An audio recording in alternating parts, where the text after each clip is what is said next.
Hey, what's up, YouTube? This time I'm going to do a kind of playthrough. It's not going to be a full playthrough, just a playthrough of a little bit of this game, and just talking about it a little bit, giving my thoughts on it, whatnot. The reason I'm doing a video with gameplay is because I had my PlayStation 4 set up to record gameplay because I was going to use it as I was doing a video about kind of a video response to a lot of different people, really, on like hatred in gaming and just in the world in general, not just gaming, but just in general. So I was gonna do that. I tried it a few times and I ended up just ranting every time, so I called it quits until maybe I can make a more coherent video. So I'm just gonna do this because I actually really like this game and I just wanted to get it out there that it's really fun. This is Mercenary Kings for the PlayStation 4. As you can see, it's a downloadable game that was free last month with PlayStation Plus. I'm not sure if it's free anymore. I don't think it is, but I think it's like 15 bucks maybe. But it's a really fun game and everyone should check it out, and I'm going to play some of it here and show you what's up. So this is the base camp where you can walk around, taking on missions, upgrading your weapons, forging new weapons. You can play online, change your character's clothes color, all that stuff. So pretty basic. I'm gonna take a mission here, and I haven't played that much. These are the different ranks, which I'm guessing there's like a shit ton of missions in the game. I'm just gonna do one that I've already done so I can kind of show you what's up with it. I'll do this one. Confirm, and then you go talk to this guy, take you on your mission.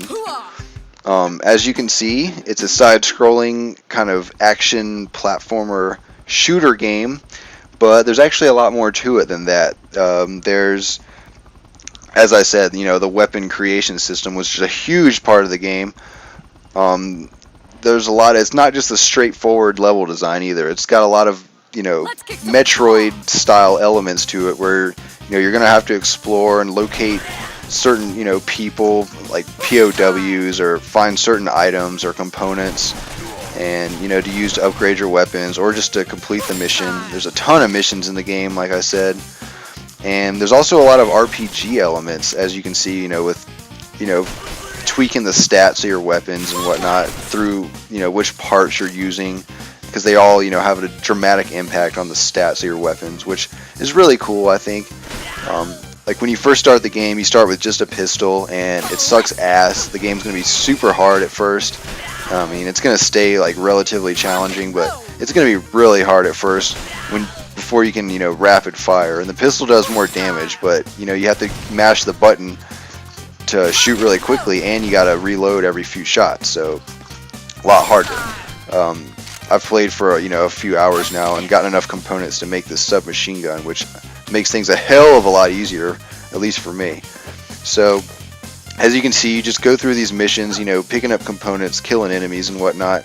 And the objective of this mission specifically is to kill all these soldiers in the underground passage. So that's all I really got to do. It's a really fun game. I love the graphics and music. It kind of has like an old school, like retro theme to it. I mean, obviously. I really like the soundtrack, how it's kind of like it reminds me of a lot of like Game Boy Advance soundtracks, and how it's kind of like a mix between an 8-bit and like a 16-bit soundtrack, if that makes any sense. It's better than like the NES, but not quite as good as the Super Nintendo.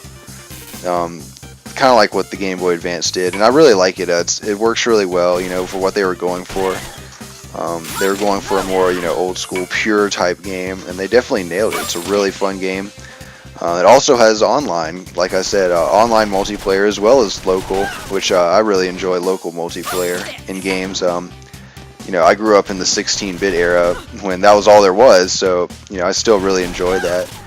And I just feel like there's something about having an actual like person in the room with you while you're playing. You're playing on the same TV, you're playing on this, each with your own controller. I don't know, I just feel like I'm missing something when I play games online nowadays. And a lot of games, could only work online, of course, but I don't know, maybe it's probably just me and the generation I grew up, but I just feel like I'm missing something, even though I still think those games are really good. But yeah, overall, I mean, it's a great simple little game for the PS4. Great to play with friends. It's a great value. There's a shit ton of missions in the game. A lot of customization you can do with your guns, especially even later on. I mean, this is just like what I'm using is basically just the first tier of like parts that are available. I mean, I'm sure there's a ton of other stuff. There you go. I just completed the mission. But yeah, I mean, it's just a great game. Definitely worth picking up, even if it's like $15. I mean, you're gonna have a blast with it multiplayer. If you're into these kind of games at all, you definitely need to check it out. At least give it a shot to see if you like it. You could probably download the demo for free, so there's really no excuse to not try it. Sorry, not to seem like I'm trying to push it on you, but I don't really hear a lot of people talk about this game. I haven't really heard anything about it. I didn't even know it existed until I got my PS4 and just happened to see that it was the free game for PlayStation Plus this month. So I figured I'd get it, check it out, and see if I liked it, and I really do. And again, like I said, probably just because I really enjoy this style of game and the graphical style I really like. The music's really cool. It's just an all-around great game with a lot of content, a lot of value, and it's a great multiplayer game, so can't really go wrong. But yeah, I mean, that's just my piece on Mercenary Kings. Just showed you a little mission, showed you what's up with it. I'll show you the character or the gun customization. See, you can, buy new parts, which all impact the weapon in different ways. Power, range, clip size, whatnot. Pretty basic stuff, but it is pretty extensive, and it offers a great deal of customization. So that's Mercenary Kings. Definitely check it out if you're into these types of games. You can't really go wrong. It's a really fun game. I don't really know what else really to say about it other than check it out if it looks interesting. But yeah, I guess until the next time, thanks for watching everyone, and I'll see everyone later.